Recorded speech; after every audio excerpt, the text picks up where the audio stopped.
সময়ের সদ্ব্যবহার। যারা সময়ের সদ্ব্যবহার করে সেই সব ব্যক্তিরাই সময়ের সাথে ভালো ফলও পায়। সোনু আর বাণীর সাথেও বাৎসরিক পরীক্ষার সময় ঠিক এমনটাই হলো। আরে এখনো পড়ছো? চলো গিয়ে খাবার খেয়ে নি। আর একটুখানি প্রজেক্টটা বাকি আছে, না হলে টিচার বকবেন। আর পরের সপ্তাহ থেকে পরীক্ষাও তো শুরু হয়ে যাবে। বাণী খুবই পরিশ্রমী আর সময়ের সদ্ব্যবহারকারী মেয়ে ছিল। আর ওর ভাই সোনু খুবই বেপরোয়া আর বদমাশ ছিল। সব কাজেই ও দেরি করত। তোমার প্রজেক্ট হয়ে গেছে? এত আগে থেকে প্রজেক্ট? ওটা তো 6th পিরিয়ডে দেওয়ার। এখনো তো 2টো পিরিয়ড বাকি আছে, আমি ঝট করে করে ফেলবো। এবারে এসো তো, খিদে পাচ্ছে আর খেলতেও হবে। আরে সোনু দাঁড়াও, না করলে কিন্তু টিচার বকবেন। সোনু আর বাণীর বাবা মা সব সময় সোনুকে বাণীর উদাহরণ দিয়ে বোঝাতেন। দেখো সোনু বাবা, এখন তুমি বড় হয়ে গেছো, খেলাধুলার সাথে সাথে তোমাকে তোমার পড়াশোনাটাও লক্ষ্য রাখতে হবে। হ্যাঁ মা, কাল থেকে পাক্কা। সোনু, সময়ের সদ্ব্যবহার নিজের বোনের কাছ থেকে শেখো। দেখো, সময় মতন পড়াশোনা করে, সময় মতন খেলাধুলা করে, আজকের কাজ কখনো কালকের জন্য রেখে দেয় না। তুমি দেখো, কাল থেকে আমিও এমনটাই করব। এখন খেলতে যাই প্লিজ। সোনু দিনের পর দিন আরো বেপরোয়া হয়ে যাচ্ছিল। আর শেষ পর্যন্ত পরীক্ষার দিনও সামনে চলে এলো। সোনু আর বাণীর পরীক্ষাতে আর মাত্র 2 দিন বাকি ছিল। বাচ্চারা, পরের সোমবার থেকে তো তোমাদের পরীক্ষা শুরু হচ্ছে, তাই না? ভালো করে মন দিয়ে পড়াশোনা করো আর ভালো করে পরীক্ষা দিও। সোনু, তোমার জন্য আমার খুব চিন্তা হচ্ছে বাবা।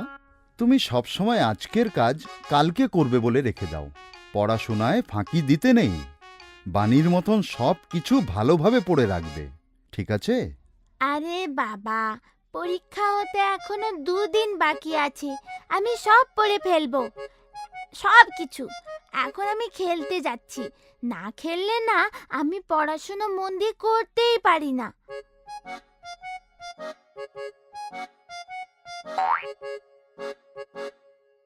আরে বাণী, দেখো না আজকের আবহাওয়াটা কি সুন্দর। চল না কিছুক্ষণ খেলি, পরেও পড়ে নেওয়া যাবে। সব পড়ে ফেলবো। হ্যাঁ, আবহাওয়াটা তো খুব ভালো, কিন্তু আমাকে পড়তে হবে, কাল পরীক্ষা। এই আবহাওয়াতে খেলতে খুব মজা লাগে। তুমি পড়তে থাকো, আমি তো চললাম খেলতে। কিছুক্ষণ পরে বাণী দেখলো ওই সুন্দর আবহাওয়া আস্তে আস্তে ঝড়ে পরিণত হচ্ছে। আর আকাশে কালো মেঘ ছেয়ে গেছে। এমন মনে হচ্ছে বৃষ্টি শুরু হলো বলে। এমন বৃষ্টির আবহাওয়া দেখে বাণীর চিন্তা হতে লাগলো যে বৃষ্টি শুরু হয়ে গেলে ও পড়া কি করে রিভাইজ করবে, কারণ বৃষ্টি হলে সাধারণত লাইট চলে যায়। ও সোনুকে আওয়াজ দিল, সোনু সোনু শোনো, আবহাওয়া দেখে মনে হচ্ছে বৃষ্টি শুরু হয়ে যাবে, হয়তো রাতে লাইটও থাকবে না। খেলা বন্ধ করে আগে এসে পড়া শেষ করো, না হলে কাল পরীক্ষায় কি লিখবে তুমি? চিন্তা করিস না বাণী, এই তো সবে দুপুর মাত্র। রাতে বসে ঝটপট সব পড়ে ফেলবো আমি। লাইট যাবে না, আর তাছাড়া বৃষ্টির পরে পড়তে বেশ ভালোই লাগে। আচ্ছা আমি যাচ্ছি, আমার এখন ব্যাটিং করার পালা। সোনু সন্ধে পর্যন্ত খেলতেই থাকলো, কিন্তু ওর চিন্তা তখন বাড়লো যখন হঠাৎ করে বৃষ্টি শুরু হলো। সোনু খুব ভয় পেয়ে গিয়ে বাড়ি ফিরে এসে দেখলো যে শুধু ওদের বাড়িতেই নয়, পুরো গ্রামেরই লাইট চলে গেছে। এই দেখে সোনু জোরে জোরে কাঁদতে শুরু করলো। কালকে পরীক্ষা, আমার কি হবে?